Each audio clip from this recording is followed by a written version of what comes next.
Hello friends, welcome to study with Kashi. Friends, आज की video में हम क्लास 12 केमिस्ट्री के इम्पॉर्टेंट टॉपिक को डिस्कस करेंगे जो कि हमारे बोर्ड एग्जाम में हर साल पूछे जाते हैं। तो चलिए फ्रेंड्स, हम अपनी वीडियो को स्टार्ट करते हैं। देखिए, आज की वीडियो में हम ये सिर्फ 75 टॉपिक डिस्कस करेंगे जो कि हमारे बोर्ड एग्जाम में हर साल रिपीट होते हैं। तो आपको क्या करना है, आपको ये 75 टॉपिक तैयार कर लेना है, क्योंकि हमारा जो केमिस्ट्री का सिलेबस है वो बिल्कुल फिक्स है। और जब हमारा सिलेबस फिक्स है तो ये जो क्वेश्चंस है ये हमारे क्वेश्चंस हर साल रिपीट होते हैं। क्योंकि देखिए, हर साल क्या होता है, हर साल 7 पेपर सेट बनते हैं जो कि हर जिले के क्या होते हैं, अलग अलग होते हैं। तो देखिए, इन 7 पेपर सेट में से ये क्वेश्चंस हर साल रिपीट होते हैं। तो देखिए, इसमें हमारा पहला टॉपिक है विलयन तथा विलयन के प्रकार। तो देखिए, मोस्ट इंपॉर्टेंट टॉपिक है, आप इस पर स्टार लगा लीजिएगा, विलयन और विलयन के प्रकार पर। अब देखिए, अगला है हेनरी का नियम। ये क्वेश्चन आपसे डायरेक्टली 3 मार्क्स का पूछा जाता है। हेनरी का नियम हो गया, राउल्ट का नियम हो गया, कार्लॉश का नियम हो गया, फैराडे का नियम। ये मोस्ट इंपॉर्टेंट नियम है। अगला देखिए मोलरता, जिसको हम मोलैरिटी भी बोलते हैं। देखिए, इसके न्यूमेरिकल बहुत ज़्यादा इंपॉर्टेंट है, तो आपको मोलरता की परिभाषा पता होनी चाहिए और इसका सूत्र पता होना चाहिए और इससे संबंधित न्यूमेरिकल अच्छे से पता होना चाहिए। अगला देखिए, अगला इंपॉर्टेंट टॉपिक है मोललता, जिसको इंग्लिश में क्या बोलते हैं, इसको इंग्लिश में बोलते हैं मोलैलिटी। तो देखिए, बहुत ज़्यादा इंपॉर्टेंट टॉपिक है। अगला देखिए, अगला है मोल प्रभाज या मोलंश। तो देखिए, आप इसको इसमें कंफ्यूज नहीं होना है, कभी कभी मोल प्रभाज पूछ लेता है और कभी कभी पूछ लेता है मोलंश। तो देखिए, इसके न्यूमेरिकल बहुत ज़्यादा इंपॉर्टेंट है। आपको 2 या 3 कंपाउंड देगा और आपसे पूछेगा कि इनका अलग अलग मोल प्रभाज या मोलंश निकालिए। तो आपको इसका सूत्र अच्छे से पता होगा, तभी आप इस क्वेश्चन को सोल्व कर पाओगे। अगला देखिए, अगला है राउल्ट का नियम। तो देखिए, राउल्ट का नियम भी डायरेक्टली 3 मार्क्स का पूछा जाता है और देखिए, इससे संबंधित न्यूमेरिकल भी बहुत ज़्यादा इंपॉर्टेंट है। तो आपको इन टॉपिक को अच्छे से तैयार कर लेना है। अगला देखिए, अगला है आदर्श तथा अनादर्श विलयन। ये फ्रेंड्स बहुत ज़्यादा इंपॉर्टेंट टॉपिक है। आदर्श हो गया और अनादर्श विलयन बहुत ज़्यादा इंपॉर्टेंट टॉपिक है। अगला देखिए, अगला है परासरण और परासरण दाब। कई बार आपसे परासरण दाब की परिभाषा पूछ लेता है या इससे संबंधित न्यूमेरिकल भी पूछ लिया जाता है। अगला देखिए, अगला इंपॉर्टेंट टॉपिक है विद्युत चालकों के प्रकार। तो देखिए, आप इस टॉपिक पर भी स्टार लगा लीजिएगा। अगला है विशिष्ट चालकत्व या चालकता। आपसे विशिष्ट चालकता की परिभाषा पूछ लेगा या इसका सूत्र पूछ लेगा या इसकी विमा पूछ लेगा। तो आपको इन सभी टॉपिक के बारे में अच्छे से पता होना चाहिए। अगला देखिए, अगला इंपॉर्टेंट टॉपिक है मोलर चालकता। मोलर चालकता भी बहुत ज़्यादा इंपॉर्टेंट टॉपिक है। अगला देखिए, अगला है कार्लॉश का नियम। ये भी फ्रेंड्स डायरेक्टली आपसे 3 मार्क्स का पूछा जाता है। अगला है फैराडे का विद्युत अपघटन का नियम। ये भी मोस्ट इंपॉर्टेंट टॉपिक है, ये भी आपसे 3 मार्क्स का पूछा जाता है। तो देखिए, हेनरी का नियम हो गया, राउल्ट का नियम, कार्लॉश का नियम, फैराडे के नियम। ये ऐसे नियम है फर्स्ट और सेकंड चैप्टर में कि आपसे हर बार पूछे जाते हैं, तो आपको इनको छोड़ना नहीं है। अगला देखिए, अगला देखिए हमारा इलेक्ट्रोड की परिभाषा पूछ लेते हैं, इलेक्ट्रोड विभव। तो देखिए, इन दोनों में से एक न एक टॉपिक तो आपसे पूछा ही जाएगा। आगे विद्युत रासायनिक सेल्स के आपके समझते हैं और विद्युत रासायनिक श्रेणी। ये फ्रेंड्स दोनों बहुत ज़्यादा इंपॉर्टेंट टॉपिक है, आप इस पर स्टार लगा लीजिएगा। अगला टॉपिक हमारा सेल का विद्युतवाहक बल से आप क्या समझते हैं। तो देखिए, इस पर भी आप स्टार लगा लीजिएगा और इंपॉर्टेंट का निशान लगा लीजिएगा।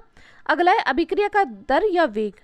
तो देखिए, इसकी परिभाषा पूछ लेगा आपसे, ये क्वेश्चन डायरेक्टली पूछ ले जाते हैं। ये सभी वो क्वेश्चन है जो कि हर साल रिपीट होते हैं। अगला देखिए, अगला है वेग नियम या दर व्यंजक से आप क्या समझते हैं। तो इस पर भी आप स्टार लगा लीजिएगा। आगे चलते हैं, आगे देखिए अभिक्रिया की कोटि ज्ञात करने की विधियां। तो देखिए, कौन कौन सी विधियां हैं अभिक्रिया की कोटि ज्ञात करने की, ये आपको पता होना चाहिए। आगे देखिए, अर्धायु काल, इससे संबंधित न्यूमेरिकल पूछ लेता है अर्धायु काल से, और अर्धायु काल को T½ से डिनोट करते हैं। अगला देखिए, अगला है शून्य कोटि की अभिक्रिया। देखिए, शून्य कोटि की अभिक्रिया हो गया, प्रथम कोटि की अभिक्रिया हो गया और द्वितीय कोटि की अभिक्रिया हो गया।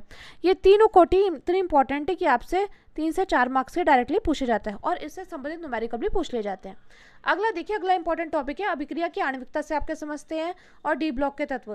देखिए, कई सारे बच्चों को कंफ्यूजन होता है कि डी ब्लॉक के तत्व अलग होते हैं, संक्रमण तत्व अलग होते हैं, लेकिन आपको कंफ्यूज नहीं होता है, ये दोनों एक ही होते हैं।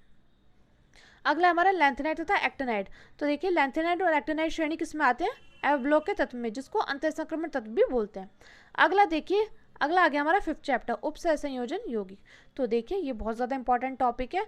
आगे चलिए, आगे देखते हैं। ये देखिए, 30 इंपॉर्टेंट टॉपिक है हमारा उपसहसंयोजन यौगिक का नामकरण। तो आपको इनका नामकरण अच्छे से पता होना चाहिए, यानी कि IUPAC देखिए, बोर्ड एग्जाम में आपसे 4 मार्क्स का पूछ लिया जाता है। तो अगर आपको इन क्वेश्चन का सॉल्यूशन चाहिए तो आप कमेंट करके ज़रूर बताना। आगे देखिए, आगे लिगेंड्स के बारे में आपसे पूछ लेता है, मोस्ट इंपॉर्टेंट टॉपिक है। आगे देखिए संयोजकता आबंध सिद्धांत यानी कि वीबीटी, ये क्वेश्चन भी आपसे कभी कभी 3 मार्क्स या कभी कभी 4 मार्क्स का पूछा जाता है। आगे चलते हैं, आगे देखिए हेलो एल्केन, ये देखिए ये आ गया हमारा 6 number topic, 6 number chapter halo alkane. और हेलो एल्केनों का नामकरण बहुत ज़्यादा इंपॉर्टेंट है।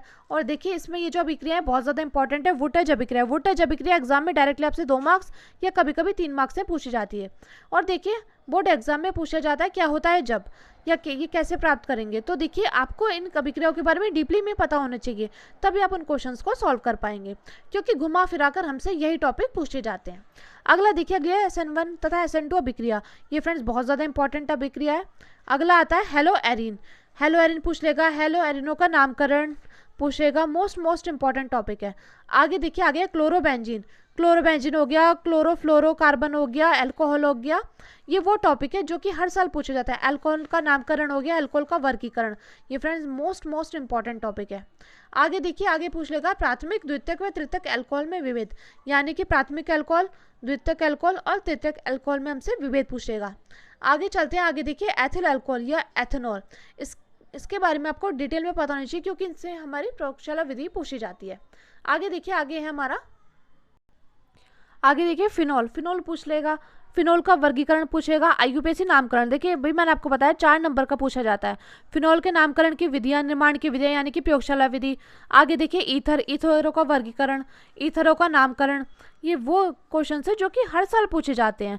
और देखिए प्रयोगशाला विधि आपसे 5 नंबर की पूछी जाती है। ईथरों के नामकरण तथा निर्माण की विधियाँ हो गई। डाई एथिल ईथर, तो देखिए डाई एथिल ईथर बनाने की विलियमसन संश्लेषण अभिक्रिया है, तो देखिए मोस्ट इंपॉर्टेंट अभिक्रिया है। आगे देखिए एल्डिहाइड हो गया, एल्डिहाइड ग्रुप कौन से होते हैं जिनके पीछे CHO लगा होता है।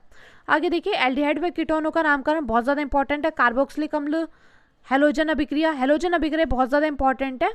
अभिक्रियाओं की वीडियो मैं आपको अलग से कराऊंगी, तो आपको इनके लिए घबराने की ज़रूरत नहीं है। जो टॉपिक मैं करा रही हूँ आपको बस यही करने हैं।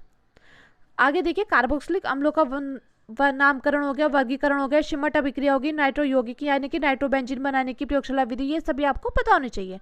आगे देखिए फॉर्मिक अम्ल हो गया, बहुत ज़्यादा इंपॉर्टेंट है, मोस्ट इंपॉर्टेंट टॉपिक्स। देखिए अगला हमारा नाइट्रोबेंजीन, नाइट्रोबेंजीन बनाने की प्रयोगशाला विधि हो गई। एथिल एमिन बनाने की विधि यानी कि प्रयोगशाला विधि। डाइजोनियम लवण किसे कहते हैं, कार्बोहाइड्रेट यानी कि फैट, तो फैट किस में ज़्यादा होता है, चावलों में सबसे ज़्यादा फैट होता है। आगे देखिए, आगे आता है डाइसैकराइड हो गया, पॉलीसैकराइड हो गया, सेलुलोज हो गया, ये मोस्ट इंपॉर्टेंट टॉपिक्स हैं।